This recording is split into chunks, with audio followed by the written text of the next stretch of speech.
Welcome to Electric Perspectives, a podcast that explores the innovations and policies shaping the electric power industry and how America's electric companies are delivering the resilient energy we need to strengthen America's energy security and power our daily lives. This show is brought to you by EEI, the Edison Electric Institute, which represents all U.S. investor-owned electric companies. I'm your host, Brian Reel.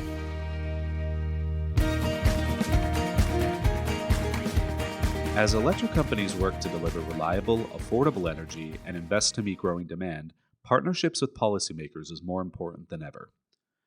In today's episode, EEI President and CEO Drew Maloney takes the mic for a conversation with key members of Congress on permitting reform, wildfire mitigation, energy reliability, and more. You can learn more about how electric companies are tackling these challenges and powering our communities at energyofeveryday.com. Now, here's Drew. Today, we're joined by two bipartisan leaders in Washington, Bruce Westerman, chairman of the House Natural Resources Committee, and Congressman Scott Peters. So thanks for joining the show today, and let's get after it and get some questions going here. Permitting reform, big topic for everybody, making national headlines. In some cases, as we all know, energy infrastructure takes way too long, and you all know this all too well. As we're competing with China, it takes China 1 to 2 years to build a transmission line or build generation, and it can take in the United States more than a decade for us. Chairman Westerman, can you share on SPEED Act and what you've been doing on permitting reform and how important it is? Well, first, I just want to say it's great to be here with my friend Scott Peters. And I will say without Scott's help, some of the forestry things that I think we'll talk about, we probably wouldn't be having the discussions that we're having in the House and the Senate on permitting reform. And it's critically important. As you mentioned, it takes a long time to build things here in America. And we have things that we need to build in the energy sector, but also in transportation and infrastructure. Permitting affects so many different parts of our lives. And to most people, it's out of sight and out of mind, but it adds cost to things. And there's really a way we can do this, keep our environmental standards not only in place, but have, I think, even higher environmental standards, but actually build things again. And that's what the SPEED Act's all about. And I'm glad to be leading the charge on it in the House. We thank you for that. Congressman Peters, NEPA, you've been a big advocate for NEPA reform. Tell us a little bit about how important that is to be part of the larger permitting reform discussion. Yeah. Well, likewise, I would say about Bruce, he's an expert legislator and the right person for this moment. And he brought the SPEED Act really far. And the thing I give credit to Bruce for is that he will listen to folks on the other side to sort of see where we can bridge the gap, where we can bring as many people in. Because Bruce does really want to get something done that's bipartisan. And in this context, to get 60 votes in the Senate, you want something durable, it's got to be bipartisan. So we're at a really good moment. And I think on NEPA, the SPEED Act it's a very aggressive reform of NEPA. I think it's one we need now. And speaking from an environmental perspective, I see that the market wants to bring on a lot of renewables. I think last year, 85% of what was in line to get built was renewable. And we're looking at an environmental law that's actually getting in the way of us building renewables. And I don't think that's what it was intended to do. Back in the 70s, the idea was to stop bad things from happening. And NEPA was passed even before the Clean Water Act, and the Clean Air Act provided substantive protections against the emission of pollutants into the environment. Today, it's the most litigated environmental law. It creates a lot of delay. And as I said, and as I say to the environmental community, what we're getting in the way of is our own stuff. And so getting NEPA out of the way is really fundamental to environmental protection. And it's really hard for folks to let go of it. I think people treat it on the left like it was given to us by Moses on tablets. But it was just created by people like us who were back then trying to solve the environmental problems of the day. Modernizing NEPA means building stuff faster. And I think people gradually on the Democratic side are seeing to understand that as well. Yeah. Well, you mentioned durability, and you also introduced the Certain Act. Yeah. How important is durability, permit certainty, and that critical piece of legislation you introduced? Yeah, the wrinkle that we've been talking about permit reform mostly having to do with NEPA and transmission and sort of some natural gas things. The wrinkle that, frankly, the Trump administration has added here is, in a couple cases, shutting down projects that actually have permits.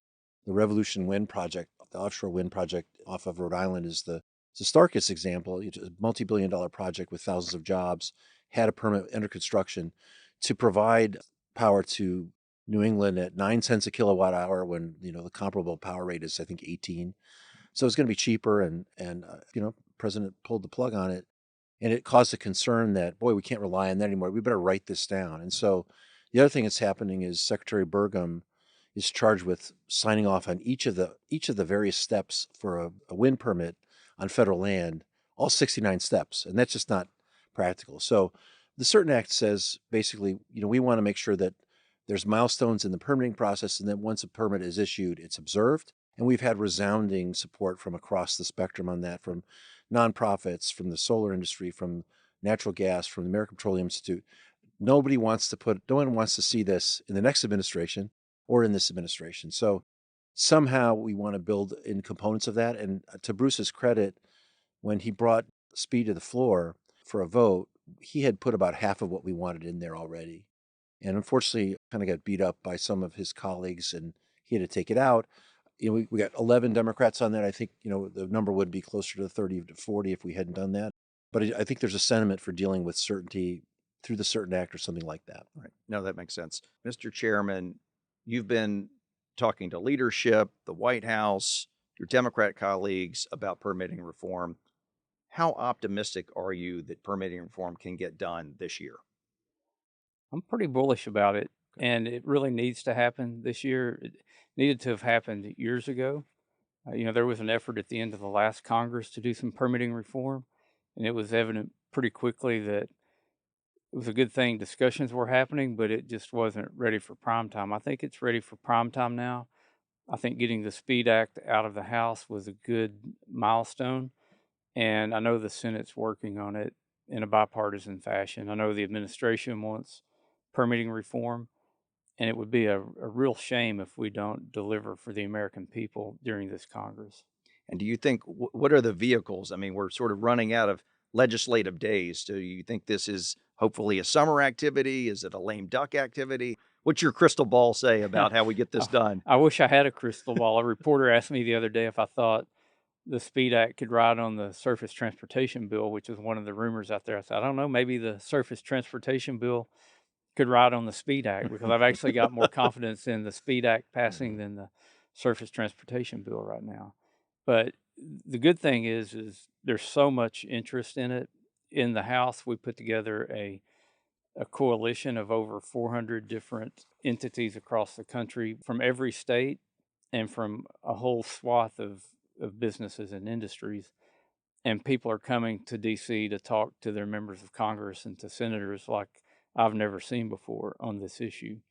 I get asked to speak at a lot of conferences, and I always charge them to spend less time in the conference room meeting and spend time on the Hill telling your personal story about how permitting reform has affected your business and how we need changes to make it better.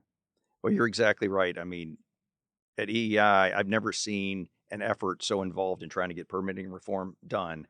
And as I say, when it takes you longer than a decade to build a transmission line or a generation facility, that's just unacceptable. And not only that, but the cost involved. I mean, we look at the permitting delay cost at about 25% of the cost onto a project, which is just, we can't tolerate that, especially in an affordability type of time period that we're in. And again, we talk about it in terms of energy all the time, because energy is so important, so foundational to our economy, but it affects other things too. Like in the reconciliation bill we passed last summer, there was $12 billion in there to upgrade control towers. Secretary of Transportation told me their problem was they couldn't get through the NEPA to get fiber optics cables run to control towers. And it's just stuff that's nonsensical. We need to put common sense back into the equation and let America build again. Right. No, it's critical. Congressman Peters, we're in this AI data center race. There's a lot more electrification going on, reshoring manufacturing. How important is getting permitting reform done now? Important to sort of winning those different areas and sort of maintaining affordability and reliability. I do agree with Bruce. This is something that has to happen this year. And we got all the right players in place. We got good products in the pipeline. And, I heard all these same statistics about how delay costs people money. And I've heard every election I've seen has been about affordability. I think that's what people are concerned about. So yeah, we need to get this done. And we have to do some work on the transmission side too, because as a practical matter, I think a lot of us would support Bruce's bill. I just have some issues with certainty. I think are easy to resolve, but to get a bill out of the Senate among Democrats, I think we're going to need some real transmission reforms, and we're having fits and starts in the House. We're sort of watching the Senate have conversations, and we had the Manchin Barrasso EPRA, the Energy Permitting Reform Act, EPRA. Right. That was a great start. And I think, I have sort of complained to the committee, we should be already at that point now. It's going kind of slow over here, but it's got to happen this year. Right. No, we totally agree on that. Chairman Westerman in Arkansas, Entergy announced, I think, a $1.1 billion savings with data centers. I know you're very focused on critical mineral production. Talk to us a little bit about how important that all is to sort of getting data centers, getting permitting reform done. Well, we can't do it without it. We had a hearing in the Natural Resources Committee this morning on copper, like a whole congressional hearing on copper. And we had lots of experts in talking about copper and just the demand for copper that's projected over the next 20 years. It's amazing. Some people say we need to mine more copper between now and 2050 than we've mined in the history of the world. Not just to meet our electrification demands, but you've got countries developing where they're putting in electricity, where they're getting air conditioning. It's a global demand for copper. Fortunately, we have a lot of copper in the ground here in the United States, but it's not helping us build transmission lines or electrical equipment if we can't get it out of the ground. But mining can take 20 or 30 years to get a permit, and we can't compete in the speed of the global economy if we're waiting 20 or 30 years to mine copper and all the other things that go into computers and electronics. And then with the advent of data centers and AI, you're seeing the electricity demand go through the roof. We all need transmission. I think the transmission debate is more about who's going to pay for it than it is whether we need to add transmission or not.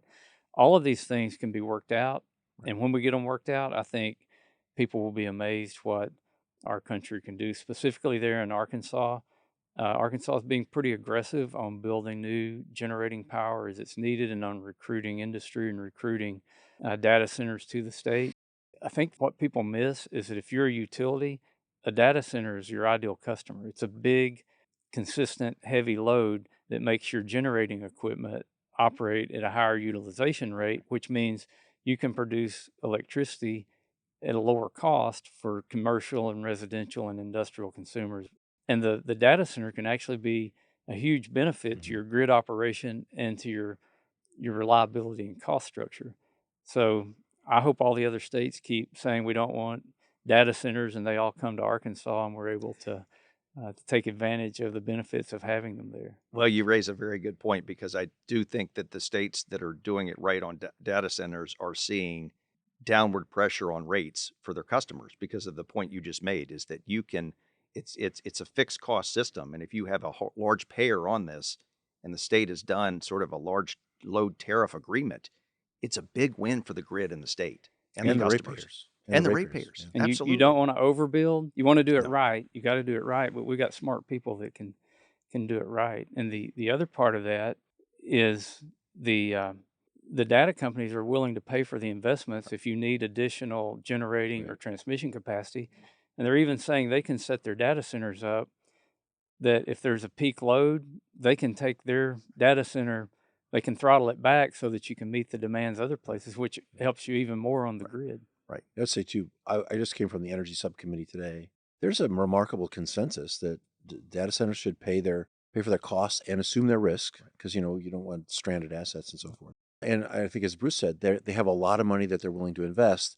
And if you listen to this more sophisticated presentations, they're talking about how they can actually enhance the grid around a community because it's in their interest to have that kind of reliability. The other thing in California we notice is that, obviously a big part of our rates are the infrastructure that's been built. And if you conserve a lot of energy, now you're spreading that cost along fewer and fewer units of energy you can build. So the cost per unit can get really high. If you have more energy on there, more people paying, it actually could have a resulting benefit for ratepayers. And so we got to get out of this frame that this is going to cost people money. That will not be allowed. but there's a way to think about how it's an opportunity for people and for communities to have a more reliable grid and even cheaper energy. I think you're right. We're going to look back at this period and look at building a much more robust, more resilient grid based on all this data center investment that's going on right now. So we're very Should take excited advantage about of it it. too. Yes. And also, they're not talking about building behind the meter dedicated dedicated generation just for their facility. They want the benefit of a connected grid because it helps them with reliability, and that helps us all. Yes, absolutely. Let me switch topics here. Wildfire, forest management. Chairman Westerman, you may be the only forester in Congress. You've recently had hearings at the Natural Resources Committee on better management and making sure that the different federal agencies that are dealing with forest management are talking to each other. What more needs to be done there? And are you optimistic we can get, sort of improved forest management around wildfires? For sure, we can do that. And it's just a matter of doing the right thing. The way Scott and I's relationship really started on working together on legislation goes out to the giant sequoias that only grow in California. There was a 2-year period in there where we lost 20% of those trees, the most iconic trees on the planet. And it goes back to the way these groves were being managed. After the gold rush in California, Native Americans quit burning, and then we created federal agencies that put all the fires out. So you had these slow-growing trees that grow up in the understory that would be taken out by the fires that normally occurred every 2 or 3 years. Well, they went 120 years without fires, so you had these trees white fir trees that got up in the lower crowns of the sequoias. The fire came through, runs up the white fir, which we call it ladder fuel, gets in the crown of the sequoia and wipes the whole grove out. And the next thing you know, we're on a field trip out there looking at these burned up trees. We're working together on a bill called the Save Our Sequoias Act. And when I first got here in 2015, we could barely get any kind of forestry management bill passed out of the House. The Save Our Sequoias Act a couple of weeks ago passed unanimously out of the House. Then we went from there to the Fix Our Forest Act, saying if this can work for the sequoias, let's do it on a broad scale. And Scott and I worked hours and hours and hours together, and we came up with something we could both agree on. And it comes back to, it was NEPA and judicial review was the things that were hurting the forest management. I'll say this all the time. There's nothing we can do that's more proactive and better for the environment than to have a healthy forest. And if we can't even keep our forest healthy, we've got problems. Our environmental laws aren't about protecting the environment when we can't keep our forests healthy, which I'll say this again, they're the lungs of the earth. That was Teddy Roosevelt said that. They're also the kidneys of the earth because most of the drinking water in this country comes from water that falls on forested land. So there's no downside to having a healthy forest. And that's what we're promoting with the Fix Our Forest Act, which Scott played a tremendous role in that. He's very generous to give me the chance to work on this. I had a guy from Arkansas who went to the Yale School of Forestry, knows more about forestry than anyone in Congress, and he sat down and told me about the sequoias, which are my California sequoias, right? And so no one from California had the expertise that Bruce had to save these trees. And it was ironic, I think, at the beginning that a lot of the pushback came from the environmental communities that seemed more concerned to me at the time about not changing NEPA than they were about saving these iconic trees. And I think to their credit, and I think as a result of this conversation, they're really looking. I mean, I think they were kind of embarrassed by the response to this, a lot of them, and have been much more constructive and have worked with Bruce and me on how to get this right. So we did. Bruce didn't say we got overwhelmingly bipartisan vote in the House, and this is passed, and we're hoping the Senate takes it up soon because I think it will have support in the Senate as well. Well, and I think the important thing that both of you all have highlighted is the fact that wildfires are not just a California West Coast issue anymore. I mean, we're seeing wildfires, and I think there's some in Georgia right now. Georgia and Florida right now. Yeah. Exactly. So this is becoming a broader problem that I think we all need to figure out what the right answers and how to tackle. Yeah. How do we get Fix Our Forest done and to the president's desk, you think? That's his job right now. Is that going to go on the highway bill too, or the permitting bill, or whatever's moving? It's got 2 Democrat co-sponsors in the Senate. It's passed the Senate Ag Committee. If you take the 2 Democrat co-sponsors and the Democrats that voted for it in the Senate Ag Committee, it's got the votes to pass the Senate. There's just a lot of cooks in the kitchen, and everybody's wanting to put their final mark on it.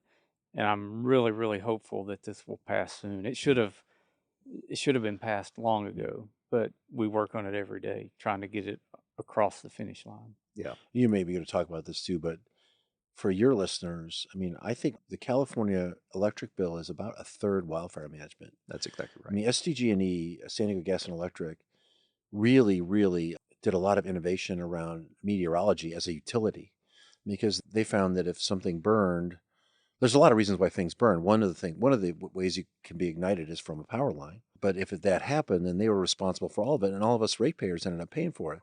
So what the benefit, I think, to my constituents of the Fix Our Forest Act, one of them is, in addition to the general environmental benefits of preserving habitat in the forest, is that the federal government will be doing its part. It will be paying its share and won't be in the way of the things that we have to do to fix the forests in California that are costing so much on our utility bills.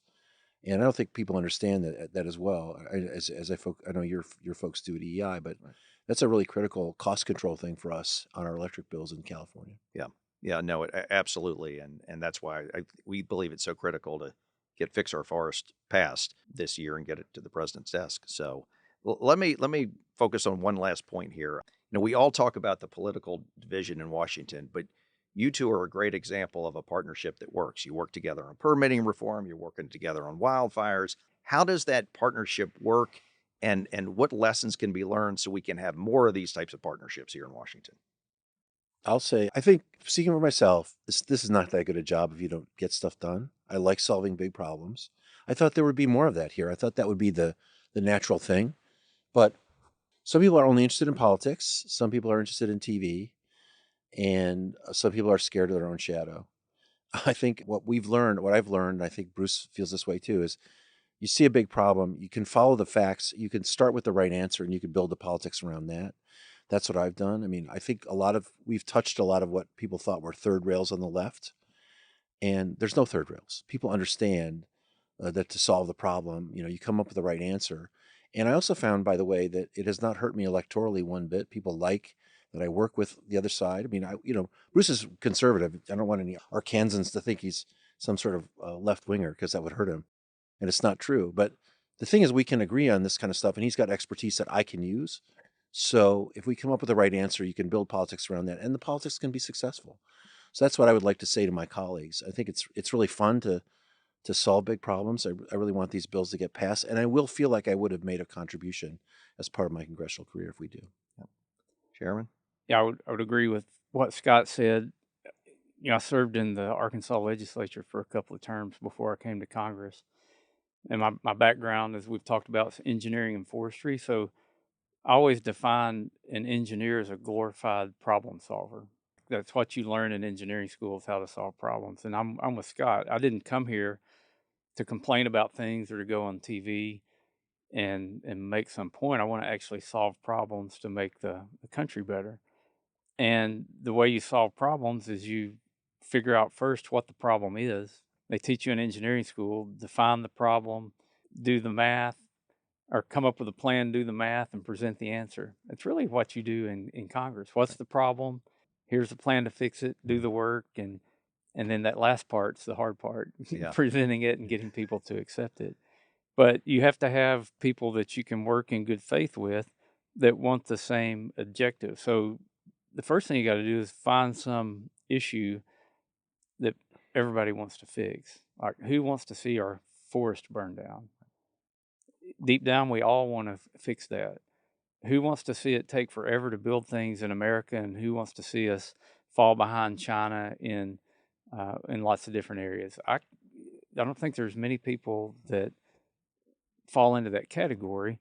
But then you find somebody like Scott, and we work together. And Reagan said, if you can get 80% of what you want, if you can agree on 80% of what's in a bill, you've got a tremendous win. But we live in an instant information society where you can find some problem with any kind of solution that's out there, and it's a lot easier to make a lot of noise about what was in the 10 or 20% that you couldn't get from an idealistic standpoint than to talk about the 80% of wins that you get. Great, great. Well, look, thank you both for your leadership on permitting reform, on wildfire issues, and we wish you both success in getting both those things done as quick as possible. So thanks for being on the show today. Thank you. Thank you. And that's our show for today. Thank you for listening, and be sure to subscribe on Apple Podcasts, Spotify, Podbean, or wherever you get your podcasts, so you never miss an episode. To learn more about EEI's members and the electric power industry, visit our website at eei.org.